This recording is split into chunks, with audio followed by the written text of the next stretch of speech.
Hello, mighty companions. We're here today in the Course in Miracles classroom. I'm Tamsin. Who are you? I'm Olivia. I'm Victoria. And we're on lesson 102. And lesson 102 is, I share God's will for happiness for me. I share God's will for happiness for me. So I'm going to read a paragraph, and then you're going to read a paragraph, and then you, and so on until we're done. Okay?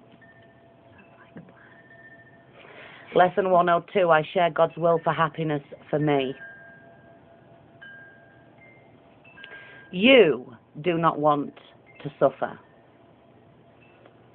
You may think it buys you something, and may still believe a little that it buys you what you want.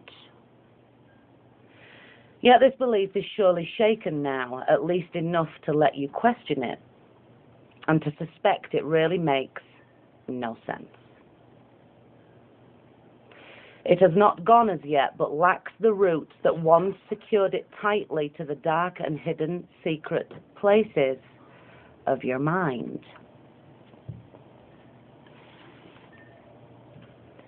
Today, we try to loose its weakened hold still further and to realize that pain is purposeless, without a cause and with no power to accomplish anything. It cannot purchase anything at all. It offers nothing and does not exist. And everything you think it offers you is lacking in existence, like itself. You have been slave to nothing. Be you free today to join the happy will of God. Olivia.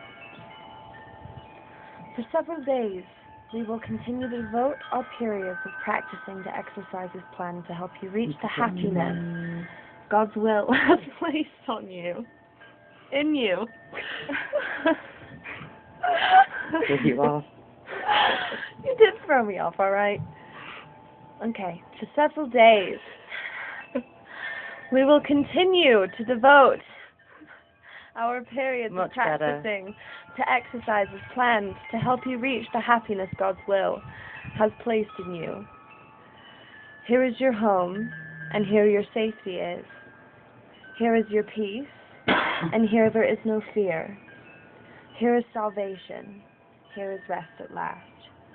So, before I read, what I'm hearing so far is that our only purpose here is to be happy. Truly happy. And we had a discussion when we first did the reading before we recorded it, that there's lots of things in the world that seem to make us happy. Like my Audi just broke down and I had to salvage it for $400 when it was worth $5,500. Gutted me. But if somebody was to buy me a car right now, would I be happy? Yeah, I would. But then that's going to kind of become old, and that car's going to, the novelty of having that car is going to wear off. It's a And false sense of I'm not going to be happy anymore because I'm not really happy. That car didn't make me happy. It's temporary happiness. It's a temporary fix.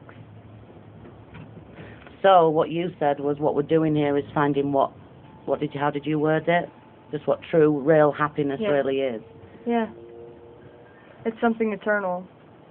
It's something deep within. And it should be a constant, not something that just comes along and then it goes away. Not like, I find myself saying this kind of thing to myself a lot. I think that I would be truly at my happiest if I could just have $500 right now. Just right now. Just a little bit more and then I'd be perfectly set for Hawaii, and then I don't have to work. But that's so false. Like, regardless, I'm going to make my travel and be happy. Have experiences? Exactly. Be abundant. That's what's important, is the true abundance. That's something that's not external. And the money will come to us, and it will be in ways that are absolutely magical and will be in our memories forever. Exactly. And rather than it just being handed to you on a silver platter all the time. It really is about experience. Yeah. Okay. So he goes on to tell us to begin our practice periods today with this acceptance of God's will for you. So let's all three of us say together. I share God's will for happiness for me, and I accept it as my function now. Then seek this function deep within your mind, for it is there, awaiting but your choice. You cannot fail to find it when you learn it is a choice, your choice, and that you share God's will. You're finishing up. Be happy, for your only function here is happiness. You have no need to be less loving to God's Son than He whose love created Him as loving as Himself. Besides these hourly 5-minute rests, pause frequently today to tell yourself that you have now accepted happiness as your one function, and be sure that you are joining with God's will in doing this. Okay, so that's lesson 102. I share God's will for happiness for me. So these last few lessons, and it seems like tomorrow's lesson, we're focusing on happiness, and that's our only function here. Thank you for joining us. Yeah. In short, be happy. Be happy. See you on the next one.